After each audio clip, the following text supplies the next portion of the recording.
සුමන සමන් දෙවිඳුන්ගේ ආයාචනය. ගෞතම බුදුරජුනි, දෙව් මිනිසුන්ගේ වන්දනාමානයට ඔබ වහන්සේගේ ශ්‍රීපාද ලාංඡනය සමනොල ගිරිපර්වත මුදුනේ ඇති ඉන්ද්‍රනීල මාණික්‍ය මත පිහිටුවන සේක්වා. 500ක් රහත් හිමිවරු සමග අහසින් වැඩම කර දෙව් බඹුන්ගේ සාදුකාර මැද ඉන්ද්‍රනීල මාණික්‍යය මත බුදුරජුන් සිරිපා තැබූ සේක. බුද්ධ අධිෂ්ඨානයේ මෙලෙම මැටි පිඬකසේ එය මත සිරිපා ලකුණ පිහිටියේය. එදා සිට මේ පින්බිම දෙව් මිනිසුන්ගේ වන්දනීය ශ්‍රීපාද ස්ථානය බවට පත්විය.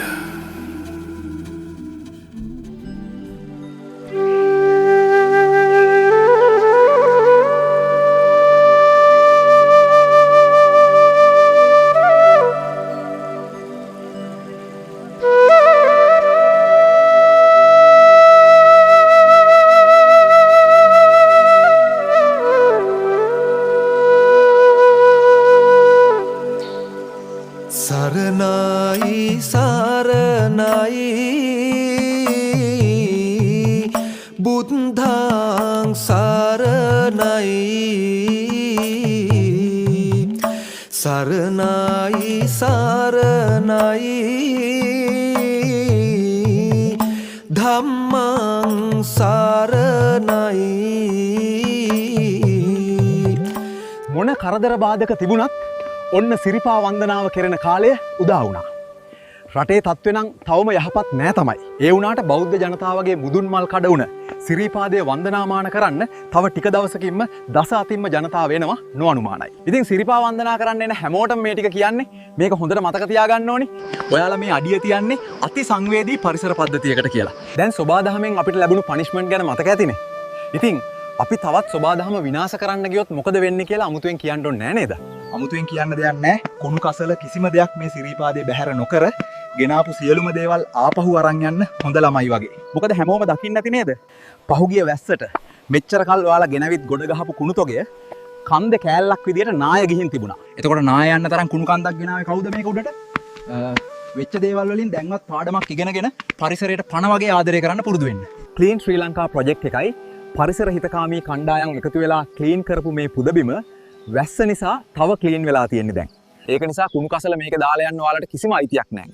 එහෙම කරනවා නම් සිරිපාදේ වන්දනා කරගත්ත එක ඔයාලට yaadෙන්නෙත් නැහැ. ආපහු ගෙනියන්න පුළුවන් જાතියේ වතුර බෝතල්, කෑම භාජන, බෑග් එකක් වගේ දේවල් අරන් වරෙන් මචං. පොලිතින් නම් කිසිම දෙයක් අරන් එන්න එපා. මචං මොන දේ කෑවත් බීවත් ටොපි කොලයක්වත් බිම දාන්න එපා. කන බොන දේවල් වල කෑලි බෑලි හොරෙන්වත් කැලේ අස්සට විසි කරන්න එපා. ඇතුල් වෙන තැනදී පරිසර හිතකාමී බෑග් දුන්නොත් ළඟ තියෙන පොලිතින් මලු අයින් කරලා ඒ මල්ලට බඩු ටික දාගනින් පණ්ඩිතකම් නැතුව. හාල් පාරුවෙක් වගේ අර JBL මගුල් උස්සන් ඇවිත් සද්ද දාලා කෑ ගහලා මේක වනස්සන්න නැතිව ඉස්සර වගේ හරි ලස්සනට සිරිපා වන්දනාව කරපන් මචං.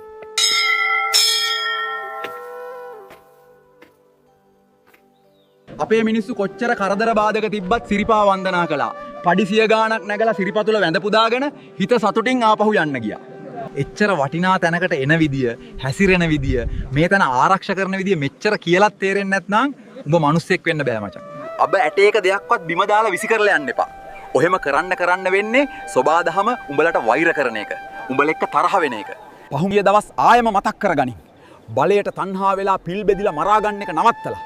දැන්වත් ගහ කොළ ඇලදොල රැකගනින්. එකමුතු වෙයන්.